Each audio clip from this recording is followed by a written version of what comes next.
오늘의 하나님 말씀은 요한복음 1장 29절부터 34절까지가 되겠습니다. 이튿날 요한이 예수께서 자기에게 나오심을 보고 이르되 보라, 세상 죄를 지고 가는 하나님의 어린 양이로다. 내가 전에 말하기를 내 뒤에 오는 사람이 있는데 나보다 앞선 것은 그가 나보다 먼저 계심이라 한 것이 이 사람을 가리킴이라. 나도 그를 알지 못하였으나 내가 와서 물로 세례를 베푸는 것은 그를 이스라엘에 나타내려 함이라 하니라. 요한이 또 증언하여 이르되 내가 보매 성령이 비둘기같이 하늘로부터 내려와서 그의 위에 머물렀더라. 나도 그를 알지 못하였으나 나를 보내어 물로 세례를 베풀라 하신 그이가 나에게 말씀하시되 성령이 내려서 누구 위에든지 머문 것을 보거든 그가 곧 성령으로 세례를 베푸는 이인 줄 알라 하셨기에 내가 보고 그가 하나님의 아들이심을 증언하였노라 하니라. 이는 살아계신 하나님의 말씀입니다. 아멘. 이곳에서 서쪽으로 조금 가면 맨하탄이 있죠. 또 맨하탄 서쪽이 바로 허드슨 강이 있지 않습니까? 이 허드슨 강 중간에 자유의 여신상이 있어요. 미국을 상징하는 것이다, 이렇게 말할 수 있죠. 이 자유의 여신상은 미국의 독립 100주년을 기념해서 프랑스 정부에서 선물로 준 것으로 그렇게 되어 있습니다. 근데 이 조각을 누가 조각을 했느냐면은 바르톨디라고 하는 사람이 조각을 했대요. 한 20년에 걸쳐서 조각을 했답니다. 그리고 자기 사재를 많이 들여가지고 그렇게 조각을 했대요. 그런데 이 사람이 조각을 하면서 고민을 한 게 있어요. 누구를 모델로 해가지고 이 조각을 할 것인가. 여러 사람들이 이제 물망에 올랐는데 누구를 모델로 했을까요? 혹시 아세요? 모르시죠? 그의 어머니를 모델로 했다는 거예요. 그를 낳아주시고 또 사랑해 주신 그의 어머니를 모델로 해가지고 그 자유의 여신상을 만들었다는 것입니다. 그러니까 얼마나 많은 사람들이 그 자유의 여신상을 봅니까? 근데 그 조각가의 그 어머니를 모두 다 지금 바라보는 거 아닙니까? 그러니까 모델이 된 거예요.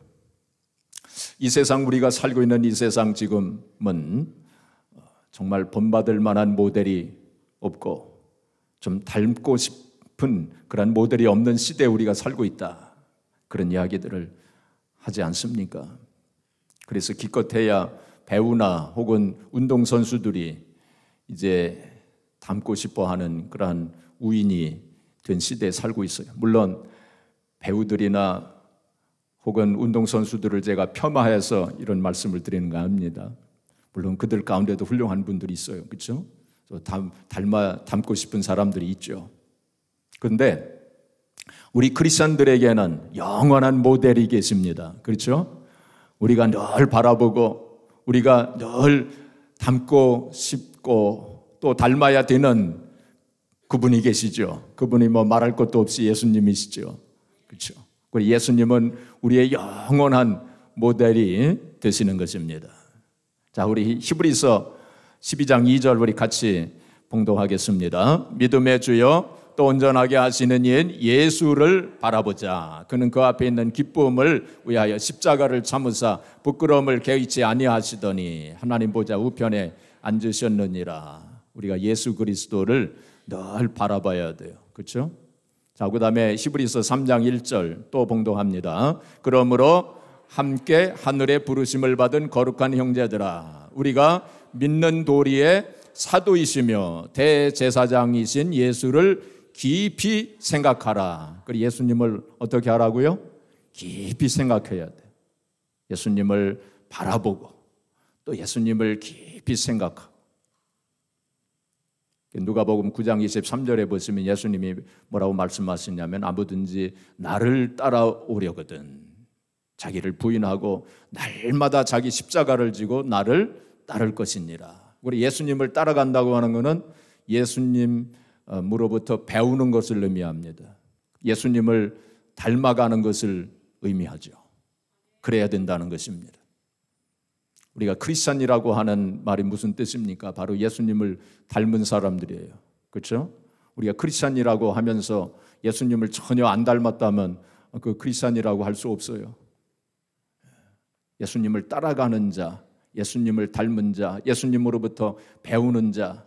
그래서 작은 예수라고 하는 의미가 있는 거예요. 크리스찬은 뭐예요? 작은 예수. 우리가 다 작은 예수가 되어져야 할 것입니다. 우리가 1년 12달 늘 예수님을 바라보고 예수님을 닮아가야 되고 예수님을 깊이 생각해야 되지만 특별히 강림절, 우리가 지금 강림절 보내고 있지 않습니까? 이 강림절, 그리고 이제 성탄절이 다음 주에 있죠. 다음 주일이 성탄 주일이 됩니다. 강림절, 이 성탄의 그러한 절기는 특별히 예수님을 더 깊이 생각하고 예수님 바라보고 또 예수님에 대해서 잘 알아야 되는 절기가 바로 우리가 지금 보내고 있는 절기입니다. 자, 그렇다면 예수님은 어떤 분이신가? 우리가 다 잘 알고 또 많이 들은 말씀으로 우리가 생각되지만 그래도 다시 한번 예수님에 대해서 우리가 잘 생각해야 돼요. 예수님이 누구신가? 거기에 대한 질문에 답을 하기 위해서 수만 권의 책이 쓰여졌을 거예요. 그렇죠? 그런데 오늘 본문에 보면은 거기에 정말로 정답이 있습니다. 예수님이 어떤 분이신가? 그 세례 요한의 입을 통해서 예수님이 어떤 분이신가 하는 것을 우리가 정확하게 여기서 알 수 있어요. 세례 요한은 어떤 사람입니까? 예수님께서 세례 요한에 대해서 말씀하시기를 여자가 낳은 자 중에 가장 큰 자다. 예수님이 그런 말씀을 하셨잖아요. 그러니까 최고의 찬사입니다. 그 세례 요한에 대해서 예수님께서 가장 큰 자다. 또 예수님에 대해서 가장 잘 안 사람이었다라고 볼 수 있어요. 그 세례 요한이 예수님에 대해서 하신 한 말, 그 말씀, 예수님에 대한 정답이다라고 이렇게 말할 수 있을 것입니다. 세례 요한이 요단강에서 세례를 베풀 때 그때 예수님이 나타나셨어요. 그때 세례 요한이 예수님을 가리키면서 보라, 세상 죄를 지고 가는 하나님의 어린 양이로다 하고 그렇게 예수님에 대해서 말씀을 했어요. 바로 예수님에 대해서 정확하게 사람들에게 소개한 구절이 바로 오늘 본문 속에 나와 있는 것입니다. 한번 우리도 같이 좀 우리 21세기에 우리 세례 요한이 되어져야 돼요. 21세기에 세례 요한이 되어서 우리 또 한번 우리도 같이 해보겠습니다. 제가 보라 하면은 여러분들께서 세상 죄를 지어가는 하나님의 어린 양이로다 하고 이렇게 하시는 겁니다. 우리 한번 같이 해보겠습니다. 보라. 오늘 아침 금식들 하셨어요? 우리 좀 더 크게 힘차게 보라. 예, 할렐루야. 예, 그렇습니다. 우리가 정말 예수님은 세상 죄를 지고 가시는 하나님의 어린 양이세요. 이제 앞으로 누가 성도님, 아무개 씨, 예수님이 누구십니까? 하고 이렇게 물으면 뭐라고 답변할 수 있습니까? 세상 죄를 지고 가신 하나님의 어린 양이십니다. 우리 과거형으로 해야 되겠죠. 이제 이미 지셨으니까. 세상 죄를 지고 가신 하나님의 어린 양이십니다 하고 이렇게 우리가 답변하면 돼요. 물론 다른 말로도 우리가 또 예수님에 대해 설명할 수 있겠지만 오늘 세례 요한의 입을 통해서 나온 이 말씀이 가장 정확한 말씀 중에 하나라, 이렇게 볼 수 있습니다. 우리가 21세기의 세례 요한이 되어가지고 우리가 계속 예수님에 대해서 소개하면서 또 예수님을 증거하면서 그렇게 살아야 할 것입니다. 세례 요한은 이렇게 예수님을 소개하고 그리고는 역사의 무대에서 사라졌어요. 그 세례 요한이 말하기를 그는 흥하여야 되겠고 그 예수님은 흥하여야 되겠고 나는 쇠하여야 되리라 하는 말을 남겨놓고 역사의 무대에서 사라졌어요. 어떻게 보면 세례 요한은 짧은 인생을 살았던 그런 사람이었어요. 그렇죠? 네. 그러나 역사 속에서 가장 중요한 역할을 한 사람이 바로 세례 요한이었다 하는 것입니다. 우리가 오늘 이 시간에 말씀을 들으면서 세례 요한의 그 음성을 들어야 돼요. 보라, 세상 죄를 지어가는 하나님의 어린 양이로다 하는 그 음성을 들으시기를 주의 이름으로 축복합니다. 옛날 영국 런던에서 스펄전 목사님 목회를 하셨죠. 태버네클이라고 하는 그 교회에서 이제 목회를 하셨어요. 근데 한 번은 그 교회를 증축을 했어요. 크게 늘렸어요. 그래가지고 그때는 마이크가 없었으니까 목사님이 토요일 날 사모님과 함께 예배당에 나오셔가지고 설교 예행 연습을 하게 되었습니다. 그래서 여기 목사님은 강대상에 서시고 사모님은 저 제일 뒷자리에 앉으시고 그래서 이제 마이크 없이 육성으로 소리를 내서 잘 들리는가, 들리면 사모님이 이게 손을 들기로 그렇게 약속을 하고, 근데 그때 스펄전 목사님이 택한 성경 구절이 바로 오늘 이 성경 구절이었어요. 그래서 스펄전 목사님이 이제 강대상에서 보라, 세상 죄를 지우고 하는 하나님의 어린 양이로다. 그러니까 사모님이 손을 안 드셨어요. 조금 더 크게 해야 되는가 보다. 그래서 보라, 세상 죄를 지우고 하는 하나님의 어린 양이로다. 근데 사모님이 손이 안 올라가요. 야, 이거 더 큰 소리로 해야 되는가 보다. 그래가지고 보라, 세상 죄를 지우고 하는 하나님의 어린 양이로다. 그래서 이제 목소리를 높여가지고 하니까 사모님의 손이 올라갔어요. 아하, 요 정도로 해야 되는 거구나. 그렇게 생각을 하고 이제 강대상에서 내려오시는데 이상한 일이 생겼어요. 그 아직 교회가 완공이 안 돼가지고 지붕에서 지붕 공사를 하던 인부 한 사람이 막 뛰어 내려오는 거예요. 그러면서 목사님 앞에 무릎을 꿇으면서 목사님 저를 위해 기도해 주세요. 제가 지금 하나님의 음성을 들었습니다. 그러는 거예요. 보라, 세상 죄를 지우거나 하나님의 어린 양이로다 하는 하나님의 음성을 들었습니다. 아마 이분이 안 믿는 분이었던 것 같아요. 근데 하나님 음성을 들었다고 그러는 거예요. 그래서 스펄전 목사님이 웃으시면서 아닙니다. 제가 설교 예행 연습을 하느라고 제가 말한 겁니다. 그랬더니 이 사람이 목사님이 말했든지 아니면 다른 사람이 말했든지 간에 저에게는 하나님의 음성으로 들렸습니다. 그래서 저를 위해 기도해 주세요. 그래서 스펄전 목사님이 기도를 하시고 그리고는 이 복음에 대해서 예수님께서 우리의 죄를 짊어지시고 십자가 위에 죽으시고 부활하셨다. 그래서 예수님을 믿으면 우리가 구원을 받는, 죄사함을 받는다 하는 이 복음에 대해서 설명을 해줬대요. 그래가지고 이분이 그 교회에서 신앙생활을 잘 했다고 합니다. 그래서 우리가 오늘 이 시간 우리가 또 강림절 보내면서 보라, 세상 죄를 지우고 하는 하나님의 어린 양이로다 하는 음성을 늘 들으시면서 사시기를 바랍니다. 그래서 바로 세상 죄를 지시기 위해서 이 땅에 오신 그 예수님, 또 우리가 늘 바라보고 닮아야 하는 그 예수님이 어떤 분이신가, 특별히 하나님의 어린 양, 하나님의 어린 양으로 오셨다고 하는 그 의미가 무엇인가 하는 그것을 오늘 이 시간에 함께 생각해 보려고 합니다. 첫 번째로 하나님의 어린 양이라고 하는 것은 에덴 동산에서 희생된 어린 양을 의미합니다. 우리 에덴 동산에 하나님께서 이제 에덴 동산을 만드시고 그 안에 아담과 하와가 살도록 그렇게 하지 않으셨습니까?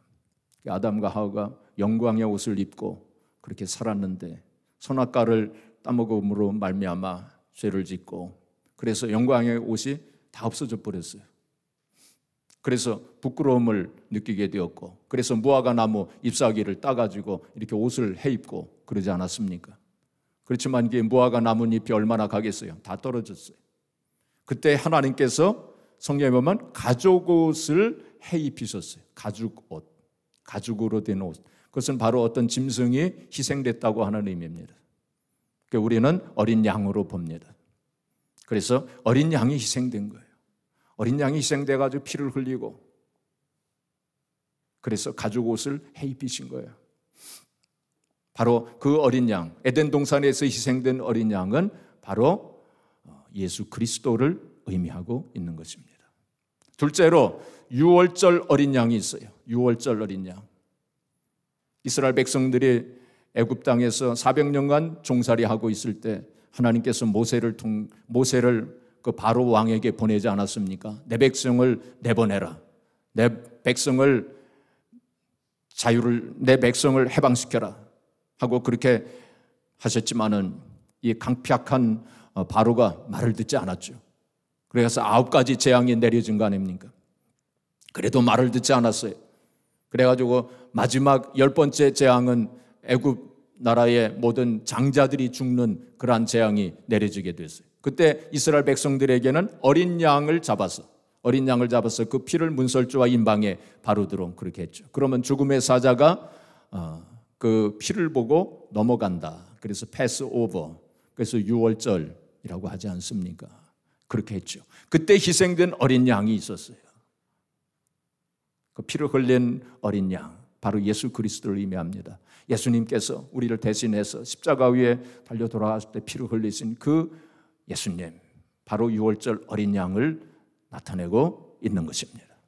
참고로 유월절 행사할 때에 유대인들이 재미있는 행사를 하나 했어요. 뭘 했느냐 하면은 맞자라고 하는, 유월절 때는 어린 양도 먹었지만은 무교병을 또 먹지 않았습니다. 무교병, 그렇죠? 효소가 들어가지 아니한 떡, 무교병을 먹었죠. 유대인들이 이제 계속 그 후에 유월절을 기념해서 그 행사를 했는데 그때도 무교병을 먹었어요. 근데 어떤 행사를 했느냐면은 무교병 3개를 만들었어요. 무교병 3개를 만들어 가지고 구멍을 뚫었어요. 그 무교병에 구멍을 뚫었다고 하는 것은 바로 예수님의 고난, 십자가 위에서 못자국 그리고 창자국을 받으신 그 구멍이 뚫리신 예수님의 그 고난을 의미하는 것입니다. 이 맞자라고 그랬어요. 새 맞자에다 구멍을 뚫었어요. 3개는 바로 예수님과 함께 십자가 위에 달려 죽은 그 강도 둘 포함해서 셋을 의미하는 것입니다. 그래 맞자 셋을 만들고 그 중에 3개 중에 하나를 어떻게 하느냐면 세마포로 쐈어요. 세마포로 쐈어요. 그는 바로 예수님께서 죽으신 후에 세마포 수의를 입으실 것을 의미하고 있는 것입니다. 그래서 이 맞자 3개를 집안에다가 숨겼어요.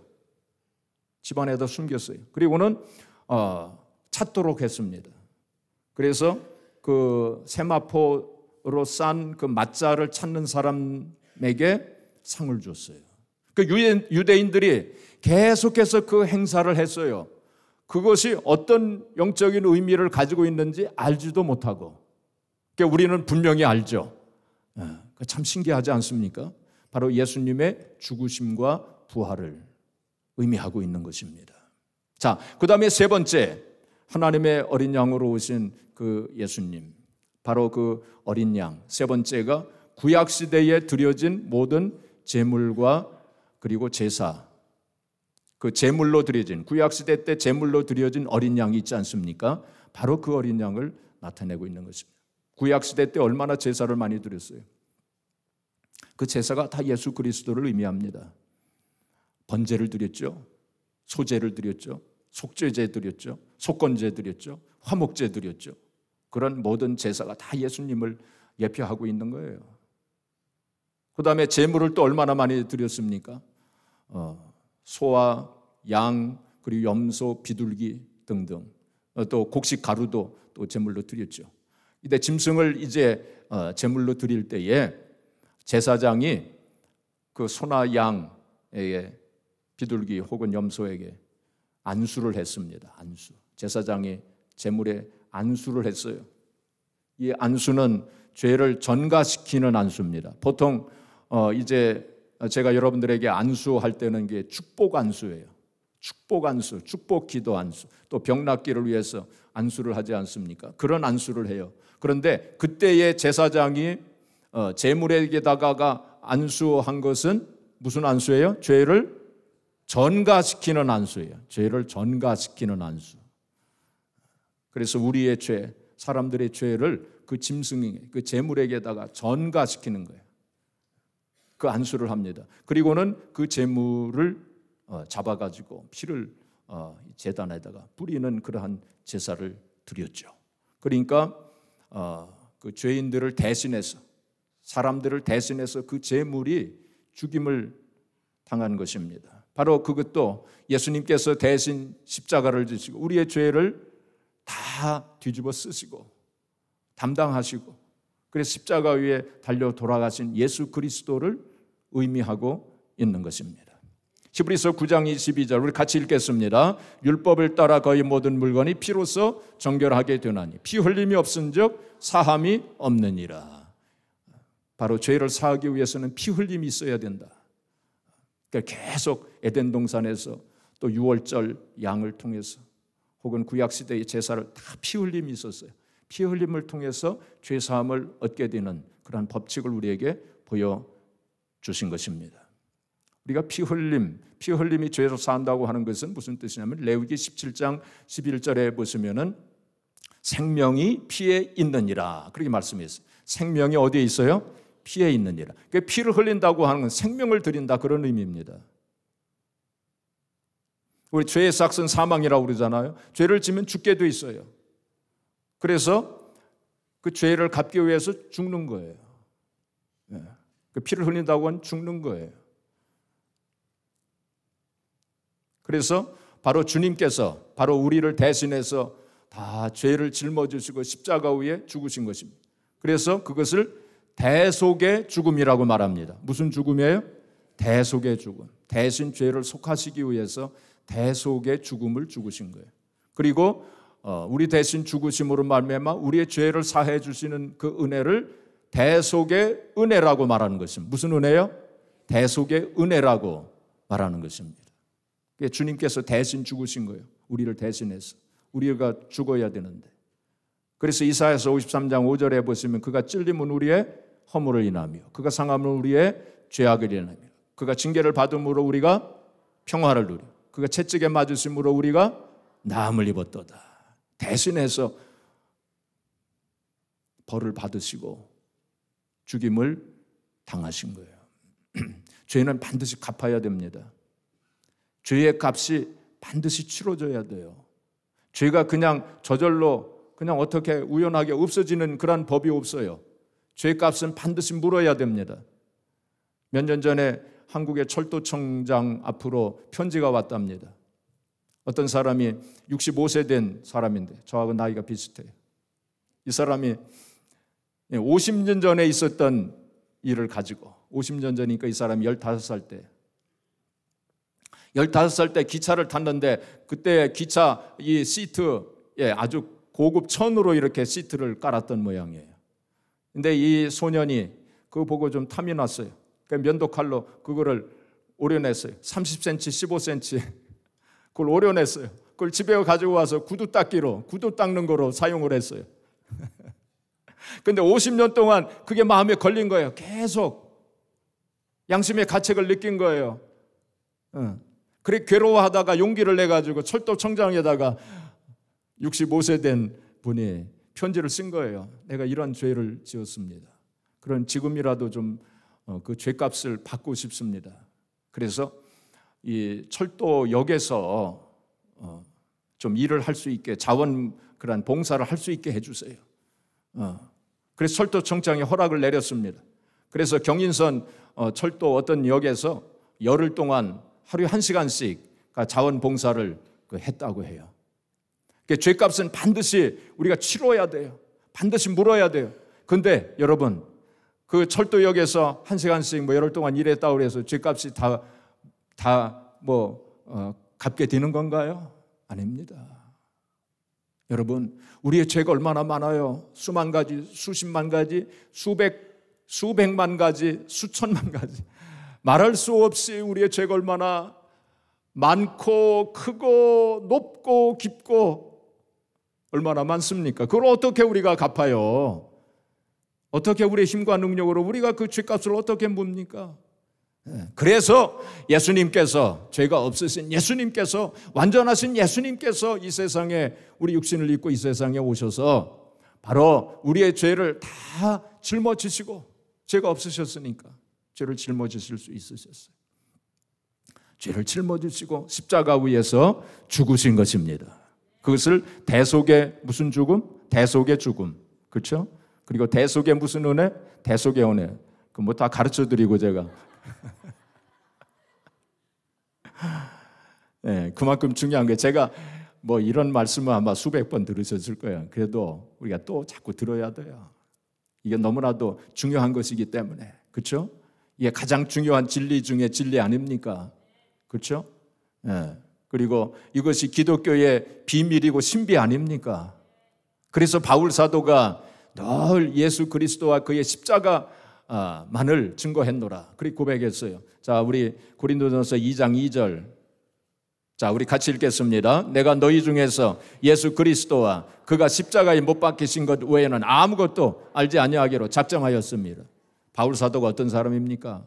바울 사도가 그 당대의 최고의 학자 아닙니까? 학식이 많고 학벌이 높은 사람 아닙니까? 지금으로 말하면 PhD 박사학위를 몇 개 가지고 있는 사람 아닙니까? 이 사람이 얼마든지 설교할 때 유식하게 설교할 수 있었어요. 철학적으로 설교할 수 있었어요. 그렇게 하지 않았다는 것입니다. 고린도 교회에서 목회할 때에 내가 너희 중에서 예수 그리스도와 그의 십자가에 못 박히신 것 외에는 아무것도 알지 아니하기로 내가 작정하였습니다. 그가 설교할 때 예수 그리스도만을 설교했고 그의 십자가만을 설교했다고. 이게 너무나도 중요한 것이기 때문에 우리가 하나님 말씀을 할 때에 사람들이 듣기 좋아하는 거, 혹은 사람들이 듣고 싶어 하는 거, 그런 것만을 우리가 설교한다면 당장은 사람들이 좋아하겠지만 거기에는 생명을 살리는 그러한 생명력이 없어요. 그렇죠? 그래서 고린도전서 1장 18절에 보면 십자가의 도가 멸망하는 자들에게는 미련한 것이요, 구원을 얻는 우리에게는 하나님의 능력이라 그랬어요. 십자가의 도, 이 복음, 예수 그리스도의 대속의 죽음, 대속의 은혜, 그것이 유대인들에게는 거리끼는 것이요, 헬라인들에게는 미련한 것이다 그랬습니다.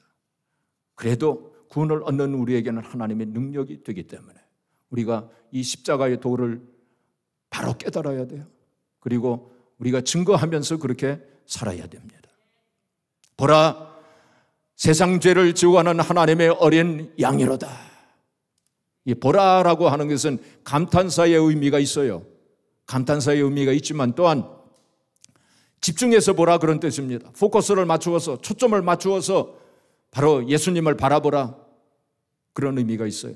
특별히 우리가 강림절, 우리가 성탄절에 예수님을 바라봐야 돼요. 깊이 생각해야 돼요. 그리고 예수님을 따라가야 돼요. 예수님으로부터 배워야 돼요. 예수님을 닮아야 돼요. 예수님의 온유하심을 배워야 돼요. 예수님의 뭐를 배워야 돼요? 온유하심을 배워야 돼요. 예수님은 채찍에 맞으시면서 39대에 무지막지한 그 매를 맞으시면서 성내지 아니하시고 그것을 묵묵히 인내하시면서 그것을 참으셨습니다. 침 뱉으심을 당하실 때도 묵묵히 참으셨어요. 얼마든지 한꺼번에 다 쓸어버리실 수 있는 그런 능력을 가지신 분이 가만히 계셨어요.